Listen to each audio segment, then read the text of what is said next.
আজকে আমরা যাব বিলের মধ্যে খেওয়া জালি নিয়ে মাছ ধরার জন্য। এখন আমি খেওয়া জালিটি তৈরির জন্য 3টি লাঠির প্রয়োজন, তাই আমি একটি বাঁশ কেটে নিয়ে বাঁশটির মধ্য থেকে 3টি টুকরো করে নিচ্ছি। অবশেষে আমি কাটতে কাটতে বাঁশটিকে 3টি টুকরো করে নিলাম। এখন লাঠিগুলোকে নিয়ে একটি পরিষ্কার জায়গায় আসলাম। আসার পর খেওয়া জালিটির জন্য একটি জাল প্রয়োজন, সো আমি জালটি বাড়ি থেকে নিয়ে আসলাম। এরপর আমি খেওয়া জালের লাঠি 3টিকে ত্রিকোণাকৃতিতে সাজিয়ে নিলাম। এখন জালটির মাপ নিয়ে লাঠি 3টি 3 কোণতে জালের মাপটি নিয়ে জালটি সুন্দরভাবে শক্ত করে বেঁধে দিলাম। বেঁধে দেওয়ার পর দেখি যে জালটির মাঝখানে কিছু কিছু অংশ ইঁদুরে কেটে দিয়েছে। সো আমরা এখন এই সিডাগুলো সুতো দিয়ে লাগিয়ে নিচ্ছি।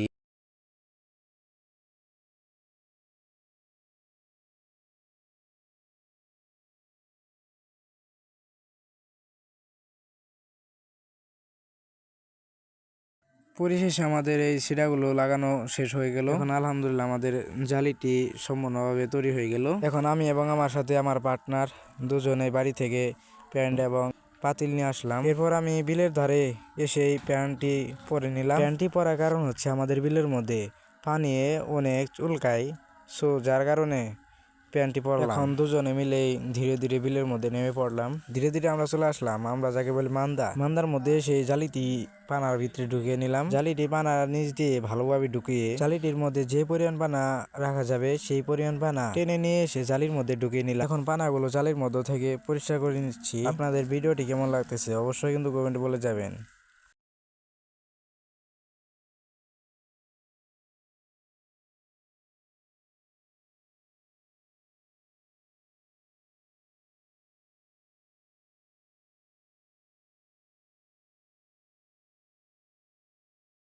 এখন প্রায় প্রথম খেয়ের পানাগুলো পরিষ্কার করা শেষ হয়ে গেল। এখন শুধু দেখবো খেউটি দেখে কি পরিমাণ মাছ ধরা পড়লো। জালটি যখন পানি থেকে উপর দিকে তুলি তখন দেখি একটি টাকি মাছ। সো আমরা টাকি মাছটি দেখে অনেক আনন্দিত ছিলাম। এরপর আমরা আরও একটি খেও পানা নিচ দিয়ে ঢুকিয়ে দিলাম। আগের মতো এবারও পানাগুলো জালির মধ্যে কম পানির মধ্যে টেনে নিয়ে এসে জালির মধ্যে পানাগুলো ঢুকিয়ে নিব, কিন্তু পানাগুলোকে যখন টানি পানাগুলো আসতে চায় না। শক্তির মাধ্যমে পানাগুলোকে টেনে নিয়ে আসলাম। পরে পানাগুলো সুন্দরভাবে পরিষ্কার করে নিলাম। পরিষ্কার করে নেওয়ার পর জালিটি যখন পানি থেকে উপরের দিকে তুলি তখন দেখি যে একটি সাপ আটকা পড়েছে। সাপটি ছাড়া আরে একটি মাছও ধরা পড়েনি। সাপটি দেখে আমার পার্টনার এবং আমার ক্যামেরাম্যান দুজনেই ভয়ে উপরের দিকে উঠে যায়। আমিও কিন্তু সাপ দেখে ভয় পাই, কিন্তু ওদের মতো না যে সাপ দেখে উপরের দিকে উঠে যাব। সাপটি দেখে ভয় পেয়ে আমার ক্যামেরাম্যান ঠিক মতো ক্যামেরায় ধরতে পারতেছে না, শুধু লড়তেছে ক্যামেরা। সাপটিকে আপনারা দেখতে পাচ্ছেন তো নাকি?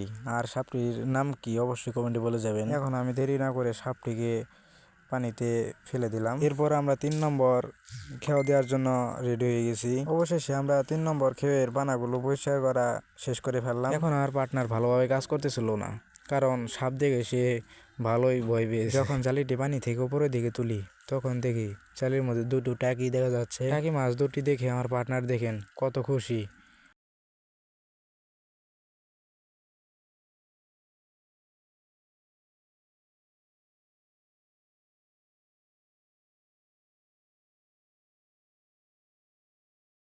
হ্যালো গাইস, আমরা কিন্তু বিলের মধ্যে গিয়েছিলাম 11টার সময়।